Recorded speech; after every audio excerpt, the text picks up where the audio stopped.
একটু ডাকুন, গার্জিয়ানটাকে ডেকে আপনি বলুন, বাবা তুমি কি চাও তোমার মেয়ের বিয়েটা হচ্ছে সুখ হোক, শান্তি হোক, এটা চাও নাকি না কিছুদিন পরে শান্তি সব নষ্ট হয়ে যাক, কিছুদিন পরে এই বাড়িতে এই বিয়েতে আল্লাহ নারাজ হয়ে গিয়ে অশান্তি হোক, এটা চাও? একটু বোঝার চেষ্টা করুন। তাহলে আপনি কি করলেন? হাত দিয়ে বক্স ভাঙতে পারবেন না তো? আরে কথা বলে না, পারবো না। মেশিন উল্টে দিতে পারবো না। চলুন এবারে দ্বিতীয় অপশন আমার নবী বললেন কি, জবান দিয়ে একটু প্রতিবাদ করো। কেমন? ভালোবাসার সঙ্গে বাড়িওয়ালাকে ডাকো, ডেকে বলবে কেমন করে, ভাই অমুক ভাই, তুমি তোমার মেয়ের বিয়ে দিচ্ছ, তুমি একটা গার্জেন, যেখানে গান বাজনা হয় আল্লাহর লানত হয়, সেখানে গান বাজনা হলে তোমার মেয়ের বিয়ে কি কোনোদিন, মনে রাখবে, এটার কি লংজিভিটি হতে পারে? এই জামাই আর মেয়ের মধ্যে কোনো সুখ শান্তি থাকতে পারে? তুমি একটু মিষ্টি ভাষায় তাকে প্রতিবাদ করো, বোঝাও। এটা কি বলা যাবে? কথা বল, এটা বলা যাবে? বলা যাবে এটা? হ্যাঁ, এটা বলা যাবে। এটা তাহলে একবার চেষ্টা করুন। হবে না? কেন মিষ্টি সুরে বললে হবে না? হ্যাঁ,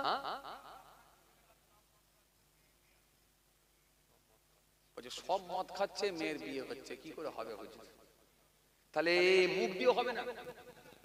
চাচার যদি কথাই যায়, তার মানে মুখ দিয়ে হবে না। আমি ভাবছিলাম হয়তো মুখ দিয়ে হবে, জবান দিয়ে হবে। দেখতে পেলাম তাহলে চাচার কথা অনুযায়ী জবান দিয়ে হবে না। ঠিক আছে, দেখা যাক আমার নবী আর কিছু দিয়েছে নাকি, দেখা যাক। চলুন পরের স্টেপে আমরা যাই, এবার দেখি কি পাই। খুব ভালো করে শুনুন। আমি ভেবেছিলাম প্রথম অপশনটা যদি না পারি, অন্তত দ্বিতীয় অপশনটা কাজে লাগাতে পারবো, অন্তত এটা অন্তত আমরা পারবো। কেন আমি নিজেও চেষ্টা করেছিলাম, ভালো করে আমি নিজেও চেষ্টা করেছিলাম, কিন্তু ব্যর্থ পারিনি। এক লটারির দোকানদার ছেলেটাকে আমি মুখটার দিকে তাকিয়ে দেখলাম, একটু পরিচিত বলে মনে হলো। দূর থেকে লটারির দোকানে বসে বসে আমাকে সালাম দিচ্ছে, আসসালামু আলাইকুম। কথা বুঝছেন? হ্যাঁ, দূর থেকে সালাম দিচ্ছে। গাড়ি দাঁড় করিয়েছি একটু চা খাবো বলে, ও দূর থেকে লটারির দোকান থেকে মারছে, আসসালামু আলাইকুম। আমি তাকিয়ে বলি, ও বাবা, এই তো ছেলেটার মুখ চেনা লাগছে, যেন মনে হচ্ছে পাশাপাশি কোনো একটা গ্রামের হবে বলে মনে হচ্ছে, মুখ চেনা। রাসূলুল্লাহর হাদিস আমার মনে পড়ে গেল। আল্লাহ নবী বললেন, অন্যায় দেখলি তোমরা হাত দিয়ে বন্ধ করো। কিন্তু আমি দেখলাম লটারির দোকানটা যদি এখন ভেঙে দিই, উল্টে দিই, তাহলে এখনই দেখা যাবে লোক জমে যাবে, পুলিশ এসে যাবে। পুলিশ তো কিছু বুঝবে না, কারণ তাদের দৃষ্টিতে এটা অন্যায় না। কথা বলে না, হ্যাঁ, তাদের দৃষ্টিতে মদ খাওয়াটা অন্যায় না, লটারির টিকিট কাটাটা অন্যায় না, ঘুষ নেওয়াটা অন্যায় না, এগুলোকে তারা অন্যায় বলে মনে করে না।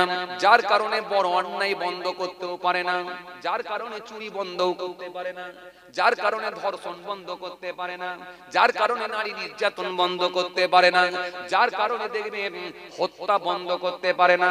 কারণ আল্লাহ যেগুলোকে অন্যায় বলেছে, টোটালটাই হলো অন্যায়। সব অন্যায়কে যদি বন্ধ করা হতো, তাহলে এত অপরাধ কিন্তু আর দিন দিন বাড়তো না।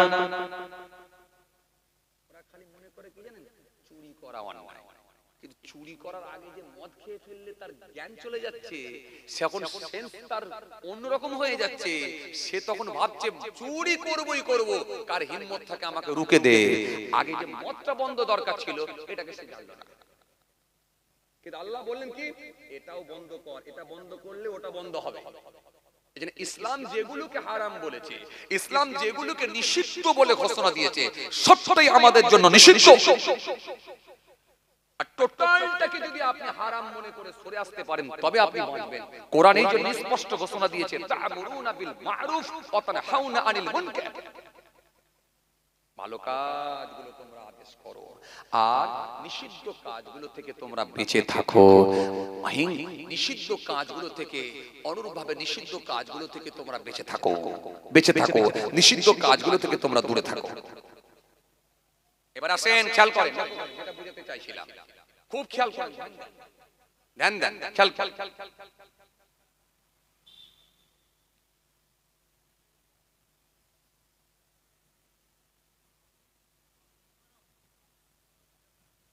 এত কথা বলতে হবে।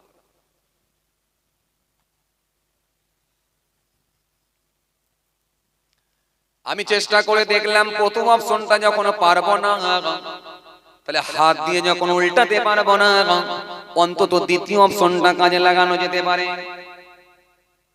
ছেলেটা যখন আমাকে সালাম দিয়েছে, তার মানে অন্তত মুসলমানের ছেলে, অন্তত ও নামাজ রোজা না করলেও কিন্তু হয়তো হতে পারে ওর দাদি নামাজ পড়ে, কিংবা হয়তো ওর দাদু পড়ে, কিংবা হয়তো ওর বাপ পড়ে।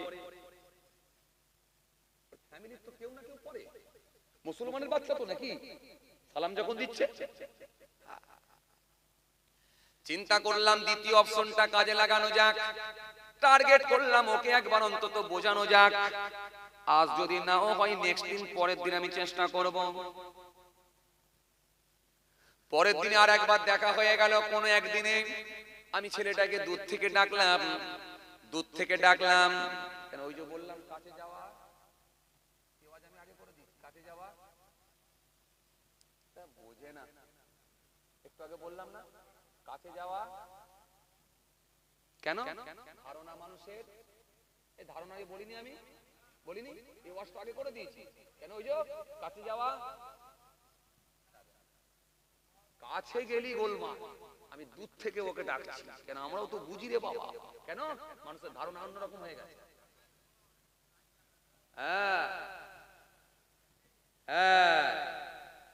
কেন ধারণা মানুষের অন্যরকম হয়ে গেছে, আন্দাজ অন্যরকম করবে। দূর থেকে ডাকলাম, খুব ভালো করে শুনুন, দূর থেকে ডাকলাম, দূর থেকে ডেকে বললাম, ভাই তুমি তো মুসলমান, তুমি আমাকে সালাম দিলে, তুমি হয়তো মনে হয় কিছুদিন মাদ্রাসাতেও মনে হয় পড়েছিলে। বলে হ্যাঁ হুজুর, মাদ্রাসাতেও আমি পড়েছিলাম। তখন বললাম হ্যাঁ মাদ্রাসাও পড়েছিলাম। আমি বললাম ভাই অল্প দিন যদি মাদ্রাসায় পড়ে থাকো, তুমি মুসলমানের বাচ্চা যদি হয়ে থাকো, তুমি তো এটুকু জানো যে লটারি কাটাটা হারাম, বিক্রি করাটা হলো হারাম। তাহলে হারাম জিনিস ভক্ষণ করলে আল্লাহ নবী সুন্দর করে বললেন, লা ইয়াদখুলুল জান্নাতাল হামুন নাবাতা মিনাস সুতি ওয়া কুল্লুল হামিম নাবাতা মিনাস সুতি কানাতিন নারু আওলা বিহি। আল্লাহ নবী বললেন, জেনে শুনে যদি যারা পরিমাণ হারাম খাদ্য ভিতরে ঢুকে যায়, জেনে শুনে যদি এক লোকমা হারাম খাদ্য যদি ভিতরে প্রবেশ করেন, আমি নবী বলছি ওই শরীরটা জান্নাতে যাবে না।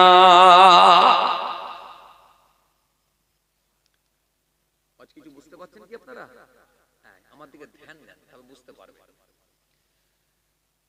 তাহলে জেনে শুনে এক জাররা পরিমাণ হারাম খাদ্য খেলে ওই শরীরটা জান্নাতে যাবে না।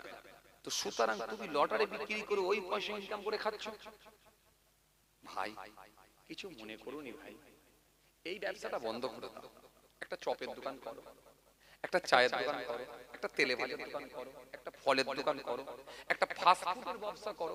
এই ব্যবসাটা বন্ধ করে দাও, এটা করো। আমি যখন এই কথাটা বললাম, ছেলেটি তখন একটু মাথাটা নিচু করে নিল। যখন একটু মাথাটা নিচু করে নিল, আমি বুঝতে পারলাম মনে হয় হয়তো হবে না। মানুষের মুখ চেহারা দেখলে কিছুটা আন্দাজ করা যায়, কথা ঠিক কিনা? তবে মনে মনে ভাবলাম দ্বিতীয় দিনে একবার দেখব, এই পথ দিয়ে আমি যাব। রাস্তার উপরে তো লটারির দোকান, এই পথ দিয়ে আমি যাব। দ্বিতীয় দিন গাড়িতে বসে বসে দেখব কি হচ্ছে। দ্বিতীয় দিন যখন আমি ওই পথ দিয়ে যাচ্ছি, তখন দেখলাম ছেলেটা ডাঁড়সে লটারির দোকান করে ওই টেবিলের উপরে লটারি রেখে চেয়ারে বসে আছে ডাঁড়সে। সে আমার দিকে যখনই দেখলাম সালাম দিয়া তো দূরের কথা, এবারে দেখছি মুখটা ঘুরিয়ে নিল। তার মানে আমি বুঝতে পেরেছি তার মানে কাজ হলো না। কথা বল, কাজ কাজ হলো না কেন? ওর মুখ দেখে আমাকে বুঝিয়ে দিল, তোমার কথা আমি মানছি না, আমার এটা দরকার। কিছু কথা বুঝতে পারছো? আমি তখন বুঝতে পারলাম আমার নবী তো বিরাট জ্ঞানী, এমন জ্ঞান আল্লাহ দিয়েছিলেন নবীর জোড়া নবীর দ্বিতীয় আর কেউ হতে পারে না। তবে আমার নবী প্রথমে অপশন দিয়েছে, সেটা যখন কাজে লাগাতে পারলাম না, দ্বিতীয় অপশন কাজে লাগাতে পারলাম না, এরপরে আমার নবীকে আর কোনো অপশন দিয়েছেন। তখন আমি দেখলাম আমার নবী আর একটা অপশন দিয়েছে, যখন অন্যায় কাজ থেকে যখন তুমি বন্ধ করতে পারবে না, অন্যায় কাজ যখন হাত দিয়ে বন্ধ করতে পারবে না, জবান দিয়ে বন্ধ করতে পারবে না, তখন তুমি ওই মানুষটা থেকে ওই অন্যায় কাজটাকে ঘৃণা মনে করে দূরে সরে এসো, তার সঙ্গে তুমি আর কোনো সম্পর্ক রাখতে পারবে না। তৃতীয় অপশন আমার নবী বললেন, কি বললেন? আমার নবী বললেন ঘৃণা মনে করে সরে চলে এসো। কেন? হাত দিয়েও পারলে না, জবান দিয়ে পারলে না, এবার ঘৃণা মনে করে চলে এসো, আর সম্পর্ক আর রিলেশন নাই। চলুন এবার আমি আগের সেই হাদিসটা যেটা বলছিলাম খুব ভালো করে শুনলেন। কি? মান আহাব্বা লিল্লাহ ওয়া আগবাদা লিল্লাহ ওয়া আতা লিল্লাহ ওয়া মানা লিল্লাহ ফাকাদ ইসতাকমালাল ঈমান। কি বলেছিলাম? সম্পর্ক যদি রাখতে হয় আল্লাহর জন্য। আর কি বলেছিলাম? শত্রুতা সম্পর্ক যদি ছিন্ন করতে হয় সেটাও হবে আল্লাহর জন্য। তাহলে যেই লোকটা অন্যায় কাজের সঙ্গে যুক্ত, তার সঙ্গে আমার কোনো আন্তরিকতা কোনো রিলেশন থাকবে না, তাহলে এইটাই হলো আল্লাহর জন্য। বুঝে গেলেন আপনারা? এই বুঝে গেলেন? এই হাদিসটাকে ছেড়ে দিয়ে আমি আর দূরে এসেছিলাম, আবার সেই দিকে পৌঁছালাম। কেন? আর সম্পর্ক নেই। কেন? আমি হাত দিয়ে পারিনি, জবান দিয়েও পারিনি, তোমার থেকে আমি দূরে সরে এসেছি, আর তোমার সঙ্গে কোনো অন্তরঙ্গ মোহাব্বত আমার থাকতে।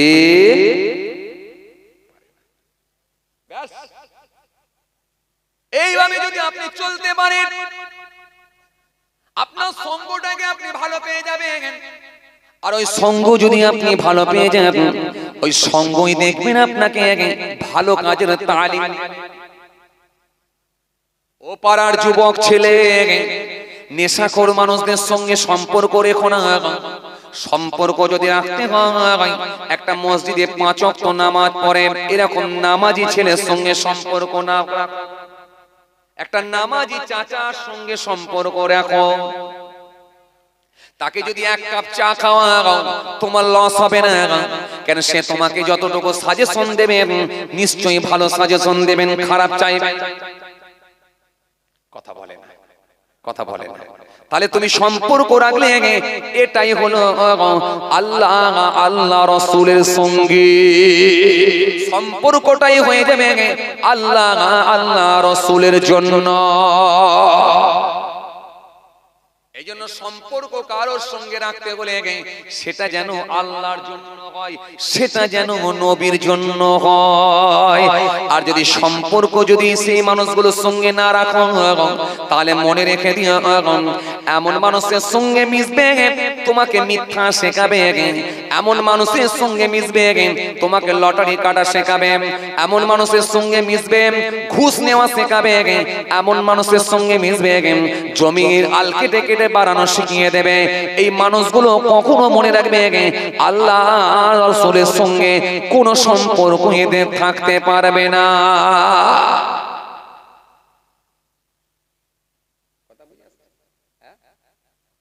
এমন লোকের সঙ্গে আপনি সম্পর্ক রেখেছেন সে আপনাকে মিথ্যা শেখাচ্ছে, কথা বলে না, কথা বলে না।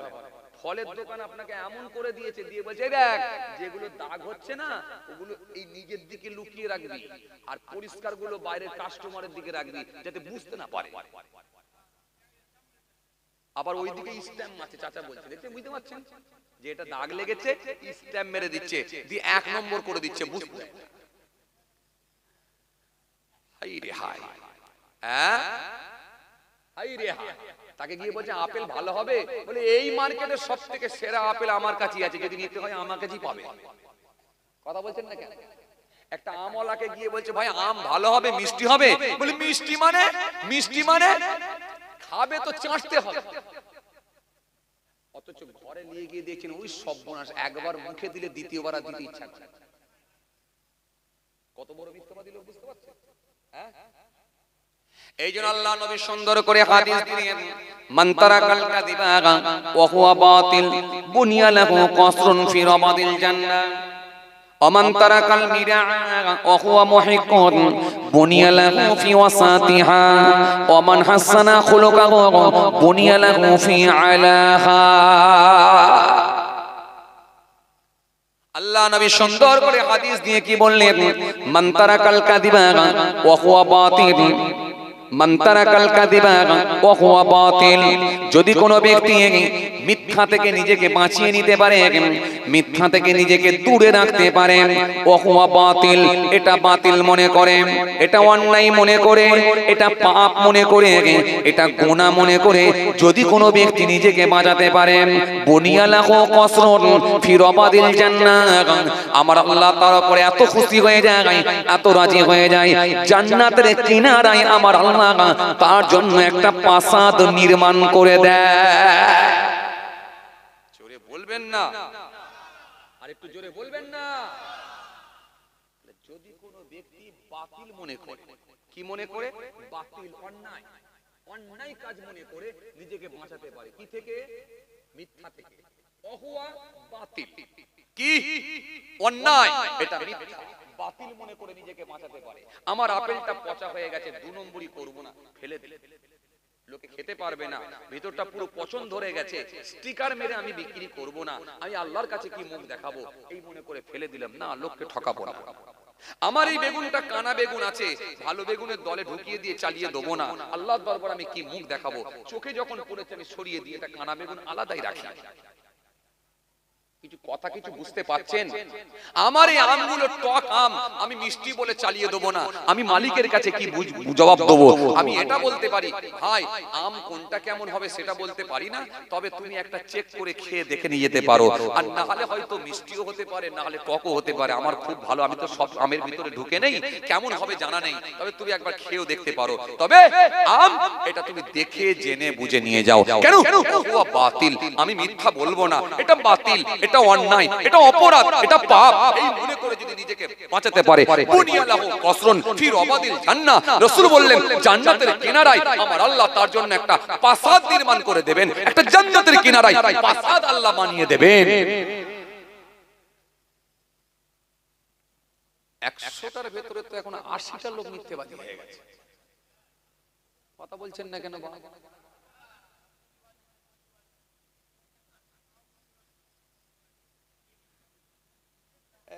কিছু কথা বুঝতে পারছে টাকা নেওয়ার কষ্ট হচ্ছে আপনাদের এই জোরে বলুন কষ্ট হচ্ছে মাশাআল্লাহ মাশাআল্লাহ আলহামদুলিল্লাহ আলহামদুলিল্লাহ খেয়াল করেন বাবা চলেন খেয়াল করেন আমি একেবারে রাসূলুল্লাহর হাদিস থেকে 2-4টা আপনাদের সামনে বলছি একটু খেয়াল করেন খুব ভালো করে ঠান্ডা বেরেনে বোঝার চেষ্টা করেন এগুলো উপকারে আসবে ইনশাআল্লাহ খেয়াল করেন তাহলে অন্যায়টাকে অন্যায় বলতে হবে এটা বাতিল এটা অন্যায় এটা অন্যায় এটা গুনাহ এটা পাপ না এটাকে কখনো সত্য বলে আমি চালাতে যাব না কেন ধরা খেয়ে যাব আল্লাহর কাছে ধরা খেয়ে যাব কার কাছে আল্লাহর কাছে ইন্নাল্লাহ কানা সামিয়াম বাসীরা নিশ্চয় তিনি সমস্ত কিছু শুনেন সমস্ত কিছু দেখেন তিনাকে লোকানোর কোনো জায়গা নাই এরপরে আমার নবী সুন্দর করে বললেন বুনিয়ালাহু কসরুন ফি রাবাদিল জান্নাহ ওমান তারাকাল মিরা ওয়া হুয়া মুহিকুন বুনিয়ালাহু ফি ওয়াসাতিহা আল্লাহ নবী বললেন যদি কোনো ব্যক্তি ঝগড়াকে পরিহার করে ঝগড়া থেকে নিজেকে বাঁচিয়ে নিতে পারে ওয়া হুয়া মুহিকুন সেটা যদি হক হয় সেটা যদি ন্যায্য হয় সেটা যদি ন্যায্য হয় সেটা যদি হক ভাবে হয় তারপরেও যদি নিজেকে বাঁচাতে পারে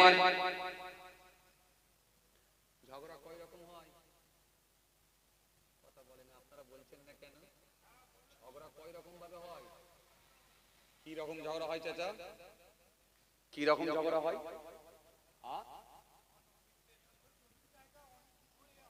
অনেক কিছু নিয়ে হয় আমি ওটা বলিনি আমি কয় রকম ভাবে ঝগড়া দুটো কারণে খুব ভালো করে শুনুন দুটো কারণ একটা ন্যায্য হয় আর একটা অন্যায্য হয় একটা সত্য জিনিসের উপরে হয় আর একটা অসত্য জিনিস নিয়ে হয় একটা ন্যায্য হয় আর একটা অন্যায্য হয়, একটা ন্যায্য ঝগড়া হয় আর একটা অন্যায় ভাবে হয়, দুটো দুরকম ভাবে।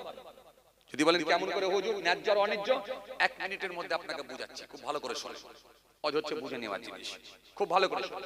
ন্যায্য কেমন করে ঝগড়া হয়, খুব ভালো করে শুনুন। আপনার পুকুর থেকে কেউ মাছ তুলে নিল আপনার চোখের সামনে, আপনি বলতে গেলে দোষ, আপনি বলতে গেলে দোষ, আরে বাবা এটা বলতে গেলে দোষ, দোষের কিছু করলেন আপনি? আপনার পুকুরের মাছ তুলতে গেলে আপনি বলতে যাবেন না? সেটা তো পরের কথা, কিন্তু বলতে যাবেন কি না? বলতে যাবেন তো। তাহলে বলতে গিয়ে মার খাচ্ছেন কেন?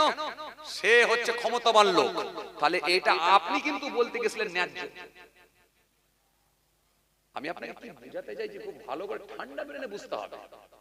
তাহলে আপনি কিন্তু বলতে গেছিলেন ন্যায্য, আপনি কিন্তু অন্যায় ভাবে বলতে যাননি, ন্যায্য বলতে গেছেন। কেন ভাই এটা আমার পুকুরের মাছ, তুই তুলে নিচ্ছিস কেন ভাই? আমার পুকুরের মাছ কেন তুলছিস? এটা আমার পুকুরের মাছ, তুই আল্লাহর দরবারে জবাব দিবি না? তাহলে এই কথা যখন বলতে গেলেন, বলতে গিয়ে ঝগড়া একটা অশান্তির জায়গা তৈরি হলো, এটা কিন্তু ন্যায্য ঝগড়া। কথা বুঝতে পারছেন? বুঝতে পারছেন? আপনি আপনার বাড়ি করেছেন 2.5 ফুট জায়গা ছেড়ে করেছেন কি 3 ফুট জায়গা ছেড়ে করেছেন, এখন পাশের বাড়িওয়ালা দেখা যাচ্ছে আপনার জায়গা এই যে 3 ফুট জায়গা ছাড়া আছে এখানে একটা গাছ লাগিয়ে দিয়েছে। কিছু কথা বুঝতে পারছেন আপনারা? আমি কি বুঝাতে পারছি আপনাদেরকে? আলহামদুলিল্লাহ আলহামদুলিল্লাহ, খেয়াল করেন।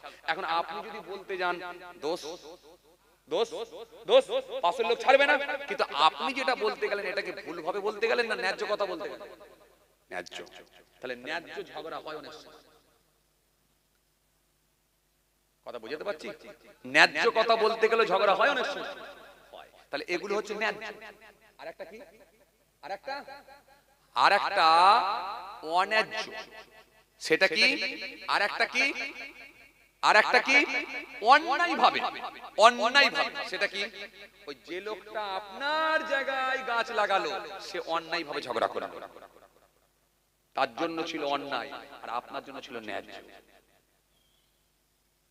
রাসূল এখানে হাদিসটা দিয়ে বললেন কি অমান তারাকাল মিরা ওয়া হুয়া মুহিকুন, ন্যায্য ঝগড়া, ঝগড়া হবেই হবে, ন্যায্য ঝগড়া, কথা বলতে গেলে ঝগড়া হবে। ওয়া হুয়া মুহিকুন, এরপরে সে লোকটা বুঝতে পারলো এটা হক, বলতে যাব তাও ঝগড়া হবে, দরকার নেই আমি ঝগড়া করব না, দরকার নেই আমি ঝগড়া করব না। লে তুই জুলুম করেছিস, আল্লাহর দরবারে জবাব দিবি, মালিক একজন আছে, এই ছেড়ে দিতে দিয়ে পিছিয়ে চলে কি হবে? অমান তারাকাল মিরা ওয়া হুয়া মুহিকুন বুনিয়া লাহু কসরুন ফি রাবাদিল জান্নাহ। আমার নবী সুন্দর করে বললেন জান্নাতের মধ্যবর্তী স্থানে আমার আল্লাহ তার জন্য একটা প্রাসাদ নির্মাণ করে দেবেন।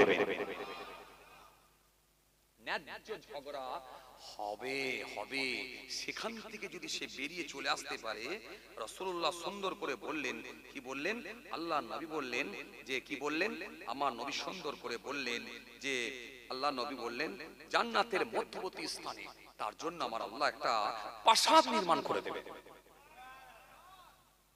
এই যে কথা বুঝছেন? খুব ভালো করে ঠান্ডা বেরেনে বোঝেন। তাহলে একটা ন্যায্য আর একটা অন্যায্য। অন্যায়, অন্যায় ভাবে কেমন? আপনি একটা বাড়ি বানিয়েছেন, রাস্তার উপরে একটা জায়গা কিনেছেন, একটা জায়গা কিনেছেন রাস্তার উপরে, রাস্তার উপরে আপনি একটা জায়গা কিনে রেখেছেন। আপনি থাকেন হায়দ্রাবাদে, 5 বছর পরে আপনি হায়দ্রাবাদ থেকে এসে ওই জায়গার উপরে আপনি একটা বাড়ি বানাবেন বলে সিদ্ধান্ত নিলেন। আপনি দেখলেন পাশে একটা জায়গা আছে, ওই জায়গাওয়ালাকে আপনি ডাক দিলেন, ডাক দিয়ে বললেন ভাই আমি তুমি একটা বাড়ি বানাবো, ঘর করব, এখন আমি ঘর করব ভাই, আমি তো জায়গা ছেড়ে করব, এখন নিয়ম হচ্ছে 3 ফুট ছেড়ে ঘর করতে হয়, এখন তুমি বলো 3 ফুট ছাড়বো নাকি না তুমি বলো 2 ফুট ছাড়বো, কেন অ্যাডজাস্ট করে অনেক সময় 2 ফুট ছেড়েও করা যায়, আমি যা ছাড়বো তুমি তাই ছাড়বে। আমি যে ছাড়বো তুমি তাই ছাড়বে। এখন বলো তো 2 ফুট করে ছাড়বে না 3 ফুট ছাড়বে? বলো, যদি তুমি বলো 3 ফুট করতে আমার রাজি আছি, আমি 3 ফুট ছাড়বো। আর যদি তুমি বলো যে 2 ফুট ছেড়ে করতে, তাহলে আমিও রাজি আছি, 2 ফুট ছেড়েই করব। এখন তুমি বলো কি চাইছো? কিছু কথা বুঝতে পারছেন?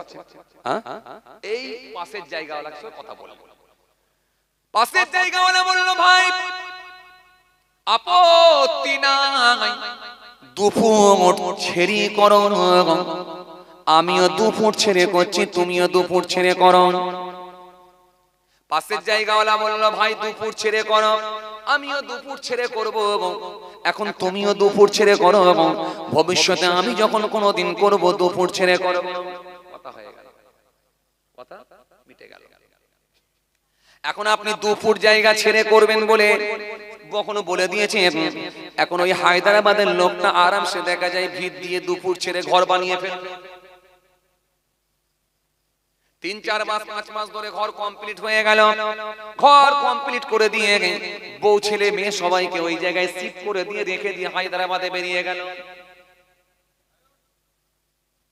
শুনছেন? আজ কিন্তু খুব মন দিয়ে নালে ধরতে পারবেন না, ধরতে পারবেন না। একটা জায়গা মিস হয়ে গেলেই মিস হয়ে যাবে, মিস হয়ে যাবে। খুব মন দিয়ে দিয়ে।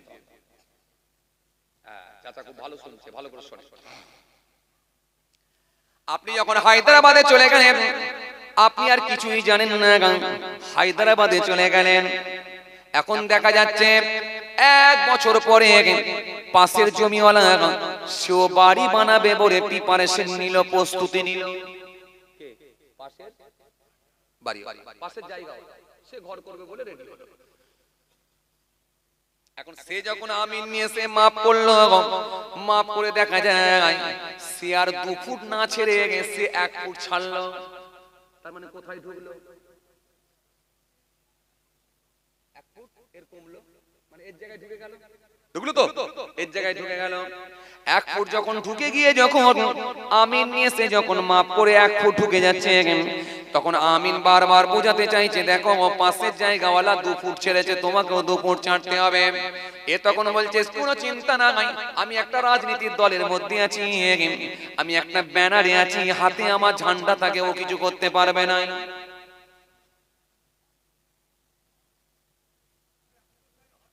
আমি সেটাই তো বলছি চাচা, আমরা না বললে কি বলবে বলেন দেখি।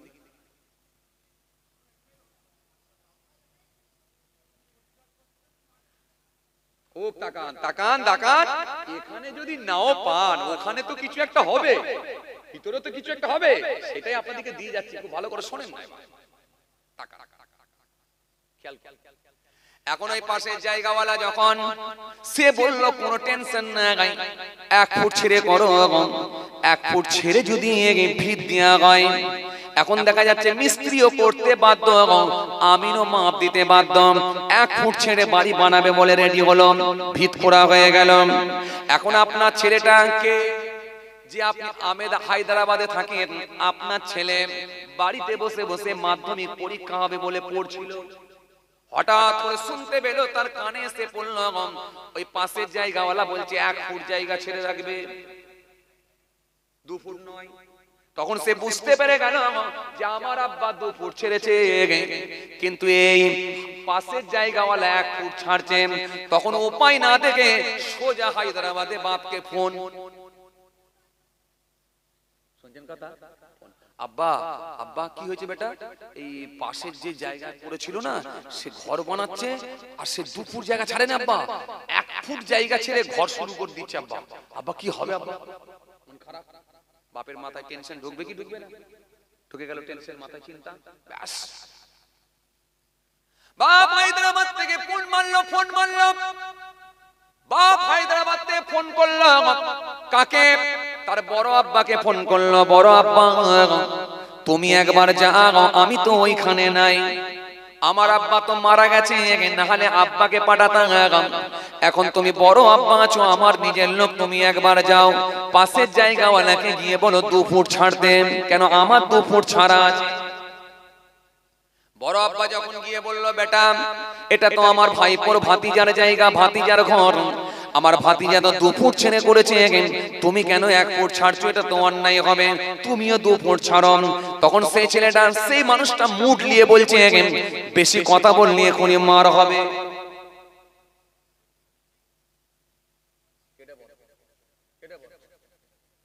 কেটে বলো, বেশি কথা বললি মার হবে।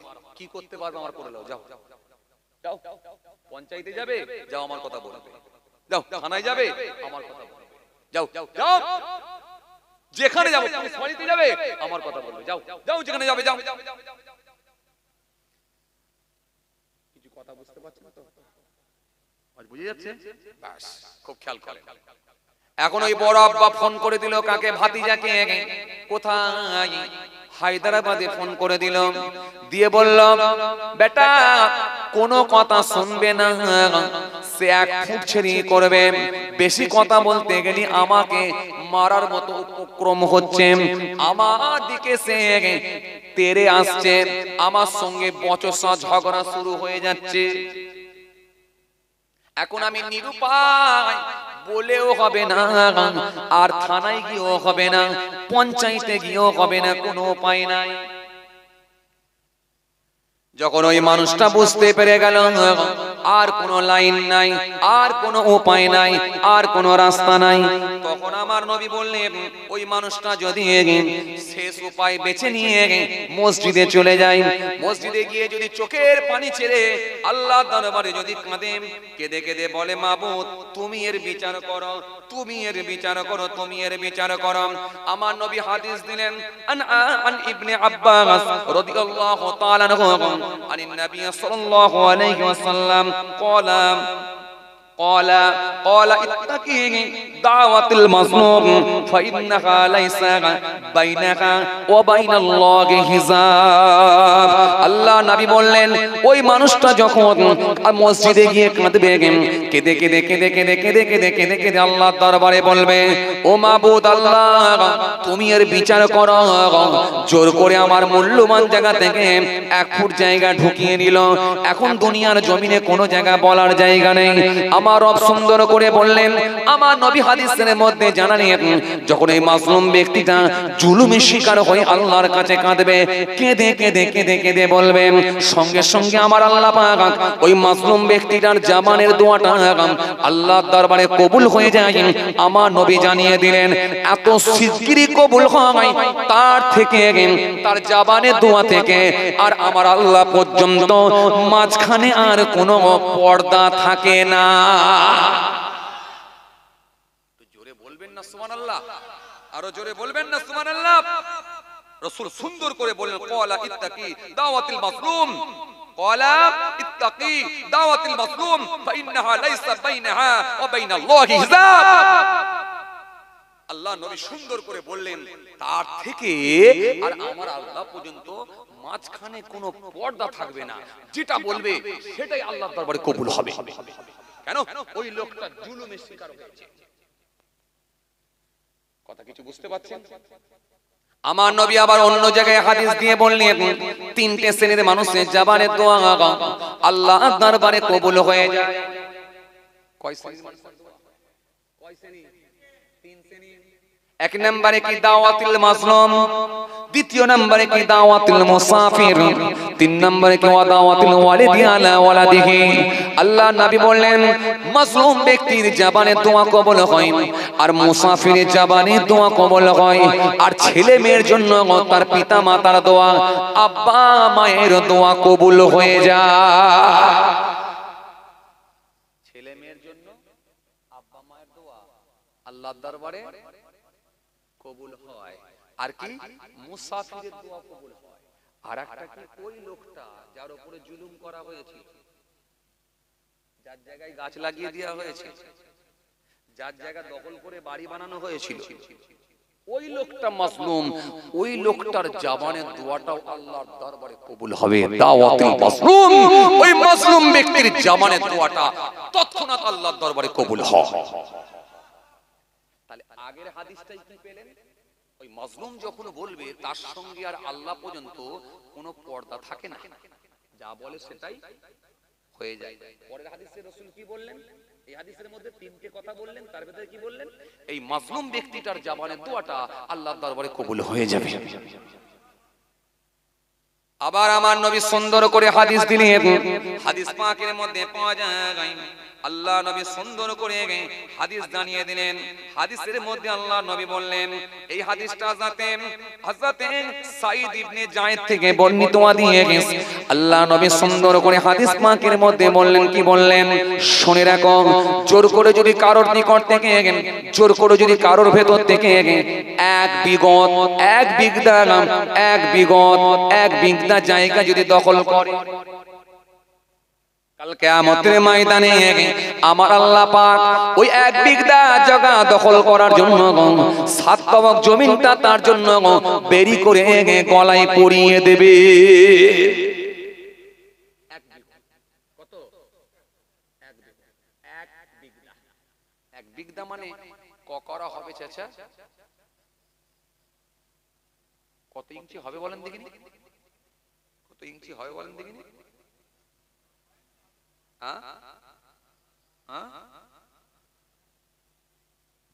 কত ইঞ্চি হবে? 9-10 ইঞ্চি হবে, তাই তো? তাহলে 9-10 ইঞ্চি, কিন্তু 9-10 ইঞ্চি জায়গা যদি দখল করে, হযরত সাঈদ ইবনে যায়েদ থেকে বর্ণিত হাদিস, আল্লাহর নবী বলছেন 7টা জমিনকে বেরি করে তার গলায় পরানো হবে। কিছু কথা বুঝতে পারছেন তো? তাহলে 9-10 ইঞ্চি, আর ওই লোকটা দখল করেছিল কত? 1 ফুট। তাহলে 1 ফুট বেশি করেছে। আবার সমাজে যদি দেখেন কিছু লোক আবার বর্গা করে খাচ্ছে, 3 কাঠা জমি, 5 কাঠা জমি, আরে কথা বলেন না কেন? 10 কাঠা জমি পর্যন্ত দখল করে নিয়েছে। কেন দখল করে নিয়েছে? আমি চাষ করতাম বর্গা করে, পরে রাজনীতির ক্ষমতা নিজের মধ্যে ঢুকিয়ে নিয়ে এখন পুরো জমিটাই নিজের বলে দাবি করে নিয়েছে। তাহলে 1 ফুট নিয়েছে, কেউ 3 কাঠা, কেউ 5 কাঠা, কেউ 10 কাঠা, কিন্তু আমি হিসাব দিচ্ছি 10 ইঞ্চি, 9 ইঞ্চি। এক বিগত মানে 9 ইঞ্চি বললেন তো? 9 ইঞ্চি তো? তাহলে 9 ইঞ্চি নিলে কি হবে? 7টা জমিনকে বেরি করে গলায় পরানো হবে। 10 কাঠা হলে কি হবে বুঝতে পারছেন তো? ঘরে গিয়ে হিসাব করবেন। এই হিসাবটা আমি আর দিতে পারছি না, এটা ঘরে গিয়ে করবেন। 1 ফুট নিলে 2 ফুট নিলে কি হবে সেটা ঘরে গিয়ে করবেন। আমি মাত্র জাস্ট আপনাদেরকে 10 ইঞ্চির হিসাব দিচ্ছি। এইবারে কিতাবের মধ্যে পাওয়া যায়, ব্যাখ্যায় বলা হয়েছে আমার আল্লাহ পাক এত নারাজ হয়ে যায়, ওই ব্যক্তিটাকে আমার আল্লাহ শাস্তি দেবেন। 5 প্রকারের শাস্তি দেওয়া হতে পারে। 1 নম্বরে ওই ব্যক্তিটাকে আমার আল্লাহ ওই জমিনটাকে শিকল করে তার গলাতে আমার আল্লাহ পরাবে। ব্যাখ্যায় বলা হয়েছে কিয়ামতের ময়দানে আমার আল্লাহ তাকে ছাড়বে না, কবরে আমার আল্লাহ তাকে ছাড়বে না, শিকল করে গলাতে পরিয়ে দেয়া হবে। দ্বিতীয় নম্বরে বলা হয়েছে, 2 নম্বরে বলা হয়েছে, দ্বিতীয় নম্বরে বলা হয়েছে যে জায়গাটা সে দখল করবে, ওই যে 4 করা, ওই যে 1 বিঘা, ওই যে 10 ইঞ্চি, ওই যে 1 ফুট, ওই যে 3 ফুট, ওই যে 10 কাঠা, ওই যে 5 কাঠা, ওই যে 3 কাঠা, ওই জায়গাটাকে আমার আল্লাহ পাক তাকে ঘিরে দেবেন। ওই জায়গাতেই তাকে ঘিরে দেয়া হবে। ব্যাখ্যায় 5টা পয়েন্ট এসেছে। এই হাদিসটার ব্যাখ্যায় 5টা পয়েন্ট এসেছে। কটা?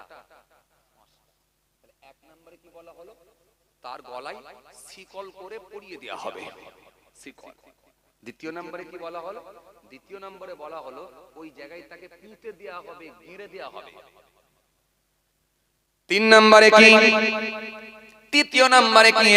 কাল কিয়ামতের ময়দানে আমার আল্লাহ পাক ওই ব্যক্তিকে নির্দেশ দেবেন, যে জায়গাটা সে দখল করবে ওই জায়গার 7টা জমিনের নিচে পর্যন্ত গর্ত খোলার নির্দেশ দেওয়া হবে। না পারলেই কথা বলে, না পারলেই কথা বলছেন, না পারলেই শাস্তি মানে পেটানো হবে, এমন পেটানো হবে মারের কোনো ব্রেক থাকবে না।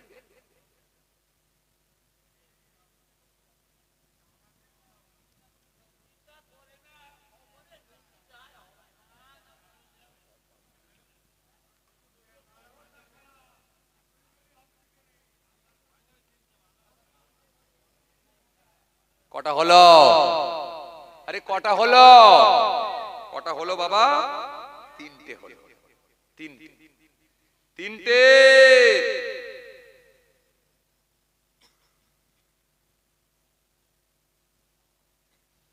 তাহলে এক নম্বরে কি ছিল? শিকল পরিয়ে দেওয়া হবে। দ্বিতীয় নম্বরে কি ছিল বাপ? গেড়ে দেওয়া হবে। তিন নম্বরে কি ছিল? তিন নম্বরে কি ছিল? সাতটা গর্ত, সাতবক জমিনের নিচে পর্যন্ত তাকে গর্ত খুলতে বাধ্য করা হবে। গর্ত খোল, গর্ত না খুললে তোকে আমি ছাড়বো না, গর্ত খোল।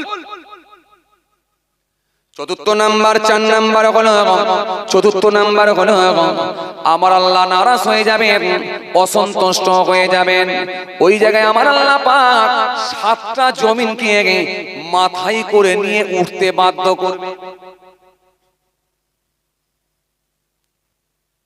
সাতটা জমিনকে মাথায় করে নিয়ে উঠতে বাধ্য করা হবে। ক্ষমতা দেখিয়েছো? হ্যাঁ, ক্ষমতা দেখিয়েছো। আমার বিচার কিন্তু খুব কঠিন বিচার।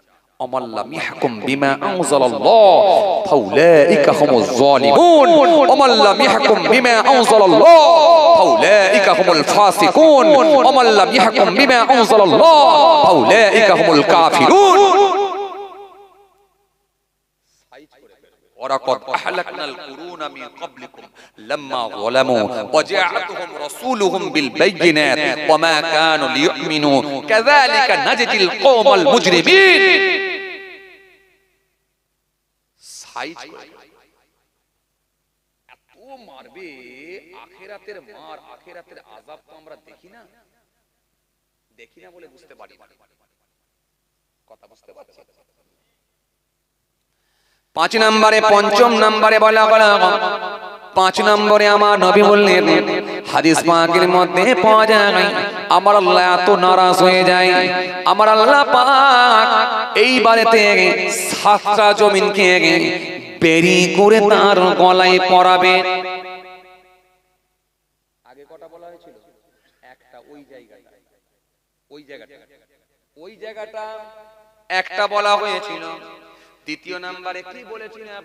গর্ত খুলতে বাধ্য করা হবে। তিন নম্বরে, তৃতীয় নম্বরে কি বলেছিলেন? সাতটা জমিনকে মাথায় করে নিয়ে উঠতে বাধ্য করা হবে। আর চার নম্বরে কি বললাম? পুঁতে দেয়া, গেড়ে দেয়া হবে। পাঁচ নম্বরে বলা হয়েছে, বিভিন্ন ভাবে হাদিসটা পাঁচটা কথা বলা হয়েছে ব্যাখ্যা করে। আমার আল্লাহ এর ভেতরে কি শাস্তি দেবেন সেটা আল্লাহই জানেন। আর পাঁচ নম্বরে যেটা বলা হয়েছে সেটা কি? পঞ্চম নম্বরে বলা হলো সাতটা জমিনকে বেরি করে তার গলায় ঝুলানো হবে। ইঞ্চি নয়, মাত্র 10 ইঞ্চি জায়গা, এক বিঘত জায়গা যদি দখল করো। কিছু কথা বুঝতে পারছেন বাবাজি? এই কথা কিছু বুঝে যাচ্ছে? এত সহজ নয় বাপ, এত সহজ নয়। বুঝলি কি হবে? যে যার প্রত্যেকে যদি আমরা বুঝেলি সমাজ পাল্টে যাবে। আপনি একা বুঝলে সমাজ পাল্টাবে না, যখন সবাই বুঝবো সমাজ পাল্টে যাবে। ধর্মটাকে আল্লাহ দিয়েছে কেন জানেন? মানুষকে ভালো করার জন্য, অন্যায় মুক্ত করার জন্য। আজকে দেখেন পুলিশ প্রশাসন দিয়েও কিন্তু আজকে অন্যায় মুক্ত সমাজ তৈরি করা সম্ভব হয় না। আর এই সমাজ একমাত্র অন্যায় মুক্ত হতে পারে কেন? যদি সে ধর্মকে পরিপূর্ণভাবে মেনে নেয়। কেন?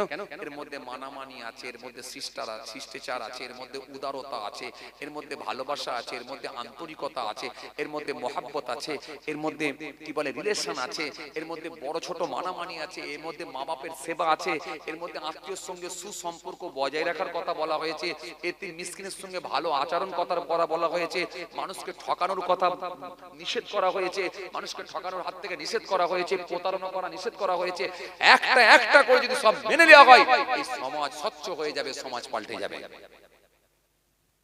কথা কিছু বুঝতে পারছেন? মাশাআল্লাহ, আপনারা অনেক সময় দিয়েছেন, আলহামদুলিল্লাহ। হুজুর কেবলা তিনিও তাসরিফ নিয়ে চলে এসেছেন। আসুন আমরা ছোট্ট করে একটু দাঁড়িয়ে সালাম পাঠ করব। হুজুর কেবলা এখনই চলে আসবেন।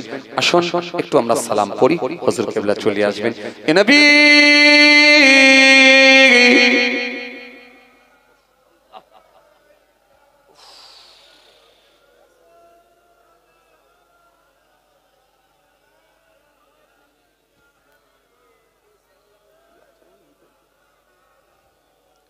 সালাওয়াতুল্লাহ আলাইকা। আজ হে ঈদে মুবারক, আজ হে রোজে মুসররত, আজ হে ওয়াক্তে বিলাদত, আজ হে মিলাদে হাজরাত, ইয়া নবী সালাম আলাইকা। আরো জোরে ইয়া রাসূল সালাম, ইয়া হাবিব সালাম আলাইকা, সালাওয়াতুল্লাহ আলাইকা। ইয়া নবী সালাম লো আমার, ইয়া রাসূল সালাম লো আমাদের,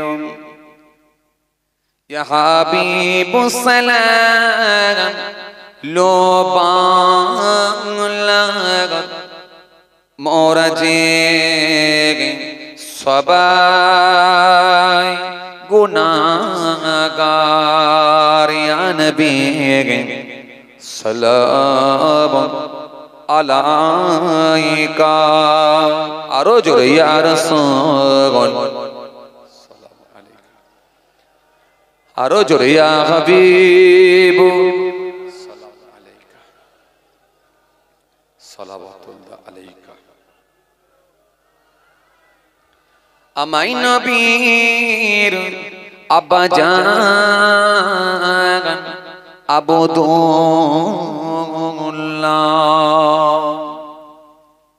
আমায় নবীর আম্মা জান আমিনা,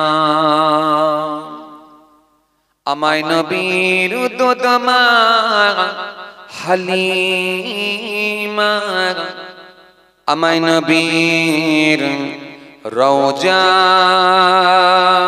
মদিনা, ইয়া নবী সালাম আরো জোরে ইয়া রাসূল, ইয়া হাবিব সালাওয়াতুল্লাহ আলাইকা। মিম সে মদিনে হিওয়ালে,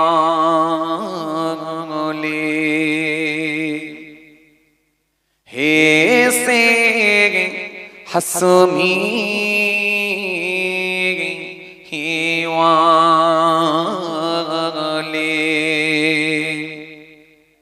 মিম সে মেরাজ वाले, दाल से दीदार ওয়ালি ইয়া নবী সালাম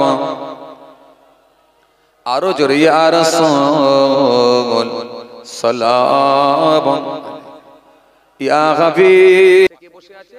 তিনার আম্মা জান আর ছেলে, মা বেটা দুজনে এক কাছে বসে থাকলে কি অপরাধ? মা বেটা দুজনে বসে আছেন, পাশে একটা পানির বোতল আছে। দুটো চারটে লোক দূর থেকে দেখে নিল, দেখে নিয়ে বলছে দেখ কত বড় আল্লাহর ওলি, আমরা নাম টাম শুনি, দেখ পাশে মেয়ে ছেলে নিয়ে বসে আছে, আবার মদের বোতল নিয়ে বসে আছে। পুরো আন্দাজে মেরে কিন্তু ওলি যারা হয়ে যায় তাদের সঙ্গে কানেকশন সম্পর্ক কার থাকে? কথা বলে না কার সঙ্গে? আল্লাহর। কেন? আল্লাহ নিজে বলেছেন কি, ইয়া আইয়ুহাল্লাযীনা আমানুত্তাকুল্লাহ, হে ঈমানদাররা তোমরা আল্লাহ আমি আল্লাহকে ভয় করো, আর ওয়াকুনু মা'আস সাদিকিন, আমার যারা মনোনীত সত্যবাদী, আমার যারা মাহবুব বান্দা হয়ে গেছেন তাদের তোমরা অনুসরণ করো, তাদের দলে ঢুকে যাও, তাদের সঙ্গী হয়ে যাও। দূর থেকে কতগুলো মানুষ আন্দাজে ধারণা করে ফেললো, দেখ কত বড় আল্লাহর মাহবুব বান্দা ওলি বান্দা বলে আমরা মানি, দেখ মেয়ে ছেলে নিয়ে বসে আছে, আবার মদের বোতল নিয়ে বসে আছে, কত বড় বাজে লোক দেখছিস। আন্দাজে চলতে আল্লাহর ওলি বান্দা তিনি বসে বসে মায়ের সঙ্গে কথা বলছেন। হঠাৎ করে দেখা যায় ওই নদীর উপর দিয়ে একটা নৌকা ভেসে আসছে, নৌকাটা ডুবে গেল, যে কোনো ভাবি হোক ডুবে গেল। ডুবে যাওয়ার সাথে সাথে ওই আল্লাহর মাহবুব বান্দা ওলি বান্দা তিনি লুঙ্গিটাকে ভালো করে বেশ একটু টাইট মতো করে কোমরে ভালো করে লুঙ্গিটাকে বেঁধে ফেললেন, বেঁধে ভালো করে লুঙ্গিটাকে ঠিকঠাক করে নিয়ে আল্লাহর নাম নিয়ে পানিতে ঝাঁপিয়ে পড়লেন। ঝাঁপিয়ে পড়ে ওই নৌকার যে সমস্ত লোকগুলো ডুবছে উঠছে একটা একটা করে সব টেনে টেনে উপরে তুলে ফেললেন। জোরে বলবেন না? একটা একটা করে টেনে যখন উপরে তুলে ফেললেন, তুলে ভিজে এসে ওই লোকগুলোকে বললেন, বাবারা তোমরা আন্দাজে আমাকে বলে দিলে যে মেয়ে ছেলে নিয়ে বসে আছে আবার মদের বোতল, ওই মহিলাটা অন্য কেউ নয়, উনি হলেন আমার জননী আম্মা জান, উনি আমার আম্মা জান। আর যেটা তোমরা বলছিলে মদের বোতল, ওটা মদের বোতল নয়, পানির বোতল। একটু পানি খাচ্ছিলাম বলে একটা পানির বোতল ছিল, পানির গ্লাস, পানির বোতল, পানির পাত্র, ওটা মদের বোতল নয়। আর তোমরা যে আন্দাজে কথা বললে, এই জন্য দেখো তোমাদের দ্বারাই এই মানুষগুলোকে আমার আল্লাহ কোনো উপকার করিয়ে নিলেন না, কিন্তু আমার আল্লাহ আমাকে দিয়ে এতগুলো মানুষের জীবনকে আল্লাহ রক্ষা করলেন, আল্লাহ আমাকে দিয়ে এই মানুষগুলোকে তুলিয়ে দিলেন। রাসূল বলছেন ক্বালা ইয়াকুম ওয়াযান্না ফাইন্না যান্না আকযাবুল হাদিস, তোমরা আন্দাজে কথা বলো না, ধারণা করাটাই হলো মিথ্যা। খবরদার ধারণা করে আন্দাজে কথা বলবে না, খবরদার যাচাই বাছাই না করে, না জেনে না বুঝে না শুনে আন্দাজে কথা বলে যেন মিথ্যেবাদী হয়ে যেও না, গুনাহগার হয়ে যাও। মনে থাকবে ইনশাআল্লাহ। চলেন এবারে খেয়াল করেন যে কথা বোঝাতে চাইছিলাম, খুব ভালো করে ঠান্ডা বেরেনে শোনেন যে কথা আমি বোঝাতে চাইছিলাম। তাহলে সঙ্গটা হবে আল্লাহর জন্য। কেন সঙ্গে সম্পর্ক করবেন? আল্লাহর জন্য। যে লোকটার ভিতরে নামাজ আছে, রোজা আছে, দিন আছে, শরীয়ত আছে, ইসলাম আছে, কোনোদিন মিথ্যা বলতে দেখেননি, গালাগালি করতে দেখেননি, সেই লোকটাকে বন্ধু হিসাবে বানিয়ে এক কাপ চা যদি খেতে হয় তাকে সাথে করে নিয়ে যান। কেন? সে আপনাকে ভালো তালিম দেবে, ভালো কথাগুলি আপনাকে বলবে। কি কথা ঠিক কিনা বলে বলেন? ভালো কথাগুলি আপনাকে বলবে, এই সঙ্গটা ভালো হয়, তাহলে এই বন্ধুত্বটা হবে আল্লাহর জন্য। কিন্তু বড় দুঃখের সঙ্গে বলতে হয়, ইমাম সাহেব যখন শখ করে এক কাপ চা খেতে যাচ্ছে, ইমামের ডান দিকে বাঁ দিকে কোনো লোক নাই, অথচ আপনার এলাকায় যখন দেখা যায় কোনো মেম্বার যখন গ্রামে এসেছে, এত ভিড়, মেম্বারকে দেখতে পাওয়া যাচ্ছে না। অথচ যদি দেখা যায় প্রধান এসেছে, এত ভিড় হয়ে যায়, মানুষের চাপ এত বেড়ে যায় প্রধান কি খুঁজে পাওয়া যাচ্ছে না। অথচ যদি দেখা যায় এমএলএ এসেছে, এমপি এসেছে, এত লোকের চাপ হয়ে যায়, ভিড়ের চাপ হয়ে যায় এমএলএ কে দেখার জন্য, এমএলএ কে দুটো কথা বলার জন্য দাদা দাদা করে মানুষ পেরেশান হয়ে যায়। এখন মনে হয় যেন এমএলএ থেকে মনে হয় আর ভালো লোক কেউ নাই। কথা বলছেন না কেন? অথচ আপনি যদি খবর নিয়ে দেখেন, এমএলএর যদি খবর নিয়ে দেখেন, রাজনীতির নেতাদের যদি খবর নিয়ে দেখেন, এমপির যদি খবর নিয়ে দেখেন, এরকম নেতাগুলো যদি খবর নিয়ে দেখেন, যাদের ভেতরে একটা দুটো নয় একাধিক দুর্নীতি তাদের ভেতরে পাবেন। অথচ সেই মানুষগুলোকে সমাজের মানুষ আজকে দাদা দাদা করে দৌড়াতে থাকে, উঁচু আসন উঁচু চেয়ার দিয়ে দেয়। খালি তাদেরকে মনে হয় যদি এমএলএ এমপি যদি আমার হাতে থাকে, বিডিও যদি আমার হাতে থাকে, নেতা যদি আমার হাতে থাকে, তাহলে পাবলিক পুরো আমাকে ভয় করবে।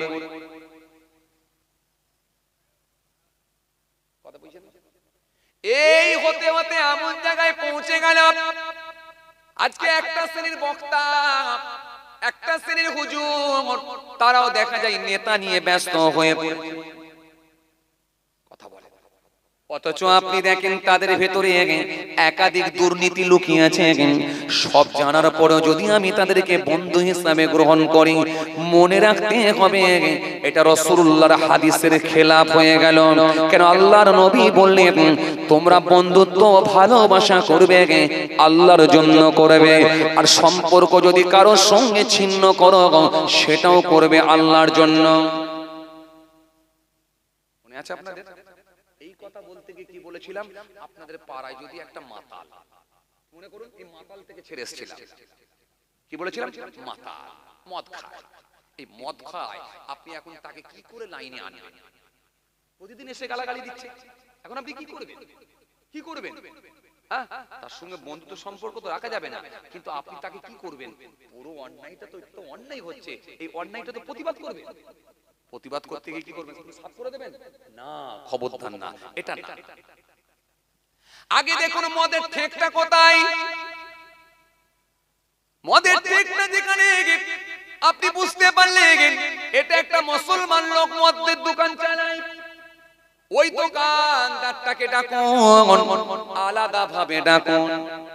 বলছিলাম না আগে, বলছিলাম না, ওই দোকানের ঠেকেতে আপনি চলে যান। এই কথা বলতে বলতে চলেছিলাম, কেন?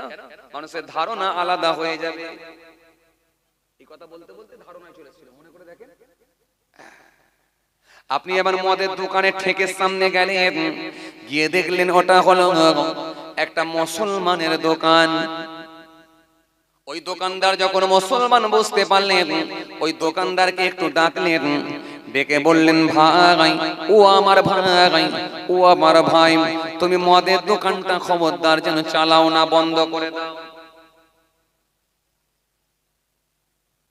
এটা বলতে পারা যাবে? পারা যাবে? আরে কথা বলে না, পারা যাবে? পারা যাবে না? আরো মারবে, চাচা বলছে আরো মারবে। আল্লাহ নবী বললেন শোনো, অন্যায় কাজ যখন তোমরা দেখবে, আমি রাসূলুল্লাহ বলছি প্রতিবাদ করো। প্রতিবাদের ধরন হলো তিন রকম। কয় রকম? কথা বলেন, কয় রকম? তিন রকম। এক নম্বরে কি, স্পটে গিয়ে অন্যায়টাকে বন্ধ করে দাও। এলাকায় একটা বিয়ে বাড়ি হচ্ছে, বিরাট বড় বড় ডিজিটাল বক্স লাগিয়েছে, আপনি জানেন এটা মুসলমানের বিয়ে হচ্ছে, আপনি কি বক্সগুলোকে গিয়ে ভেঙে দিতে পারবেন?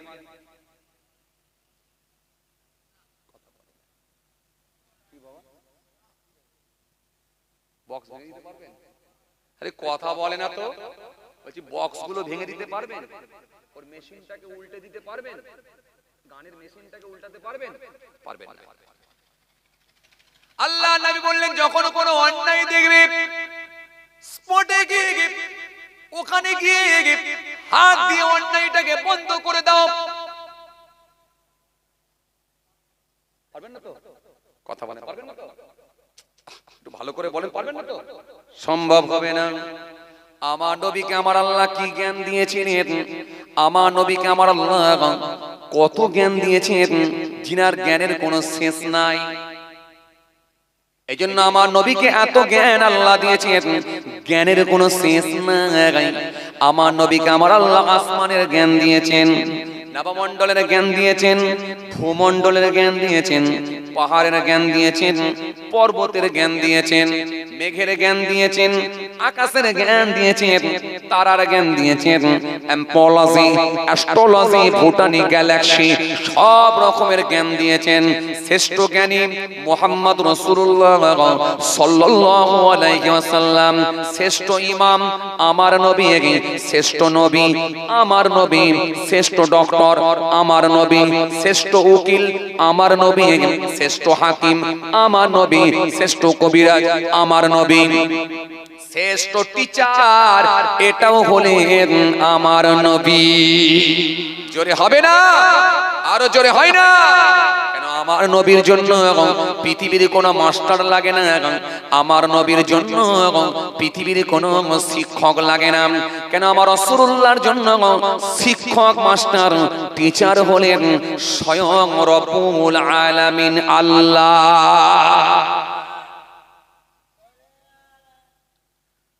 স্বয়ং আল্লাহ নিজে টিচার, কার? রাসূলুল্লাহ। কোরআন শরীফের মধ্যে আল্লাহ বলেছেন আমার নবী একটা কথাও নিজে থেকে বলে না, যেটা আমি আল্লাহ বলতে বলি সেটাই আমার নবী বলে। জোরে বলবেন না? কোরআন শরীফের মধ্যে আল্লাহ রাব্বুল আলামিন হাবিবুল্লাহর শানকে এত বাড়িয়েছে। কোরআন স্পষ্ট ঘোষণা দিচ্ছে, ইয়া আইয়ুহাল্লাযীনা আমানু ইসতাজিবু লিল্লাহ ওয়া লিরাসূল ইযা দাআকুম ইয়া আইয়ুহাল্লাযীনা আমানু লা তারফাউ আসওয়াতাকুম ফাওকা সাওতিন নবী। চলেন খুব ভালো করে ওয়াজের পয়েন্ট কিন্তু মনে রাখবেন। কোথায় ছিলাম? আপনারা বলেন হাত দিয়ে বক্স ভেঙে দিতে পারবো না, এই বক্সে ছিলাম কিন্তু মনে রাখবেন। আপনারা বলেছিলেন হুজুর হাত দিয়ে বক্স ভেঙে দিতে পারবো নি, মেশিন উল্টে দিতে পারবো নি, হুজুর মদের শোরুম যে বন্ধ করতে পারবো না। আপনারা বলেছিলেন পারবো। আমার নবী দেখতে পেলেন, আমার নবী দেখতে পেলেন, আমার নবী বুঝতে পারলেন এত দূরদৃষ্টি সম্পন্ন নবী ছিলেন আমার নবী। আমার নবী জানতে পারলেন ১৫০০ বছর পরে এটা আমার উম্মতের জন্য সম্ভব হবে না, হাত দিয়ে তারা অন্যায় কাজ বন্ধ করতে পারবে না। আমার নবী বললেন তাহলে দ্বিতীয় অপশন দিয়ে, আরে আমার নবীকে আল্লাহ কি জ্ঞান দিলেন? নবী আমার সঙ্গে সঙ্গে দ্বিতীয় অপশন দিলেন, শোনো দ্বিতীয় অপশন দিচ্ছি, যদি তোমরা হাত দিয়ে বন্ধ যদি না করতে পারো, অন্তত জবান দিয়ে একটু প্রতিবাদ।